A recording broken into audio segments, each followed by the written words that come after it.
여러분, 요즘 경매 경쟁률이 굉장히 심하죠. 오늘 알려드리는 이 팁만 적용하셔가지고 되는 물건에 입찰을 하시면 여러분들은 10분의 1, 아니 그 이상의 경쟁률을 낮출 수 있으리라 생각이 됩니다. 안녕하세요. 경매하는 직장인 경자인입니다.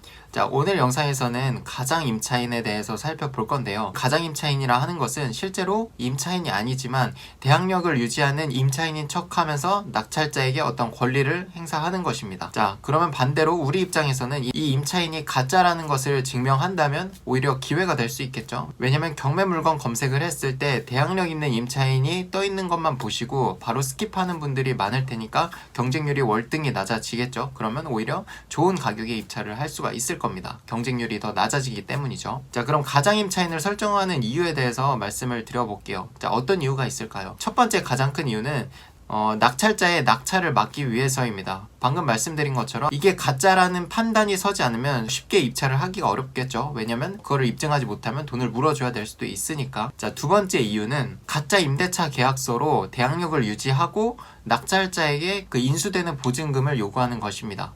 나쁜 행동이지만 그런 요구를 위해서 대항력을 유지하시는 가짜 임차인분도 계시니까 이것을 잘 입증해야겠죠. 자, 그럼 가장 중요하게 저희같이 입찰하는 사람은 이 사람이 가짜라는 걸 어떻게 알 수 있을까요? 자, 바로 이 임차인의 전입 날짜랑 비교했을 때 그 전입 날짜보다 빠르게 근저당 날짜가 있는지 살펴보면 됩니다. 생각을 해볼게요. 금융사에서 전입돼 있는 전세입자가 있는데 대출을 추가로 또 해줄까요? 절대 안 해줍니다. 자, 그렇기 때문에 세입자가 최우선 변제금 이상으로 보증금을 걸고 살고 있는데 그 앞에 근저당 은행 대출이 있다? 말이 안 되는 겁니다. 이거는 무조건 가짜 임차인이라고 보시면 됩니다. 자, 뒤에서 예시로 한 번 더 살펴볼 거예요. 자, 하지만 이거는 심증만 있는 거고 물증이 없죠. 물증으로 어떻게 입증을 할 수 있을까요? 자, 첫 번째 방법은 등기부등본을 열어서 소유주의 주소를 확인합니다. 소유주의 주소와 지금 이 경매로 나온 물건의 주소가 일치하면 소유주가 집에 사는 거죠. 그러니까 채무자 거주로 보시면 됩니다. 거기에 등록되어 있는 임차인은 가짜 임차인입니다. 두 번째는 무상 임차인이라는 것을 증명하면 됩니다. 이 말은 무엇이냐면 금융사에서 전세입자가 있는 상태에서 대출을 정말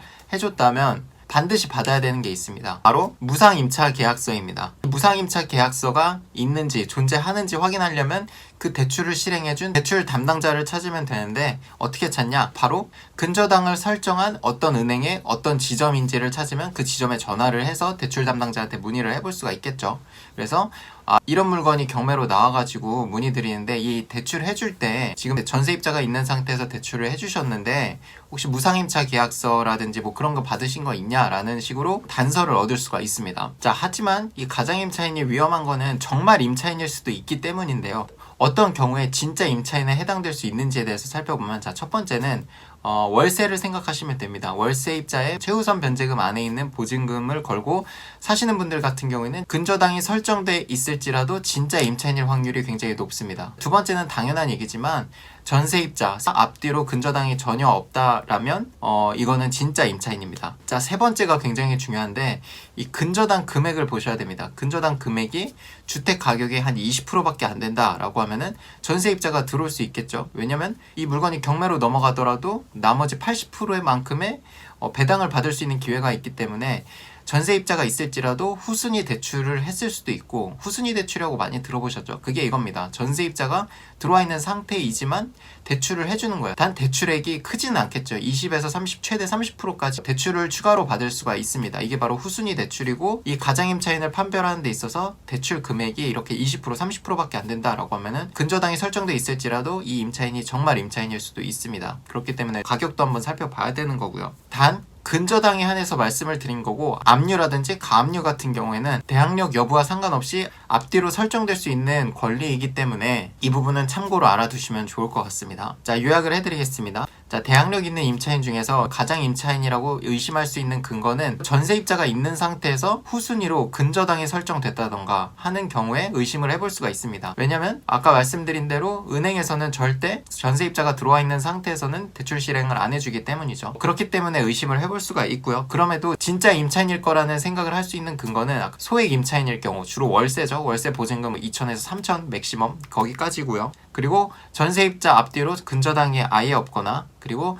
가압류, 압류는 전혀 상관이 없습니다. 앞뒤로 들어올 수 있기 때문에 이거는 그 근거가 되지 못해요. 마지막을 조심하셔야 되는데 주택 가격의 20%만큼의 근저당만 설정돼 있다라고 하면은 앞뒤로 전세입자가 들어올 수 있기 때문에 이거는 진짜 임차인일 확률이 높습니다. 자, 사례를 한번 보면서 말씀을 드려볼게요. 자, 2019 타경 11431번의 사건 번호입니다. 자, 충청남도 아산시 배방읍 공수리에 있는 아산 한도 아파트 102동 1802호고요. 보시면은 지금 대항력 있는 임차인이 보증금 3,500만원에 살고 있습니다. 여땡땡님이라는 분이고 전입 날짜 2012년 6월 13일이 근저당 날짜를 보니까 2015년이에요. 이분처럼 최우선 변제금 이상으로 보증금을 걸고 살고 있는데 자, 2015년 5월 8일날 천땡땡이란 은행 금융사에서 대출을 실행했습니다. 자, 이 여땡땡이란 님이 살고 계신데 은행에서 대출을 해줄까요? 죽어도 안 해줍니다. 그래서 이거는 가짜 임차인일 확률이 있습니다. 그거를 정확하게 이 금융사에 전화를 해보는 게 또 중요합니다. 여기 등기부 등본을 보시면 나와 있습니다. 자, 천안 공주 농협이죠? 농협 환서 지점에 금융 담당자에게 전화를 해서 물어보는 겁니다.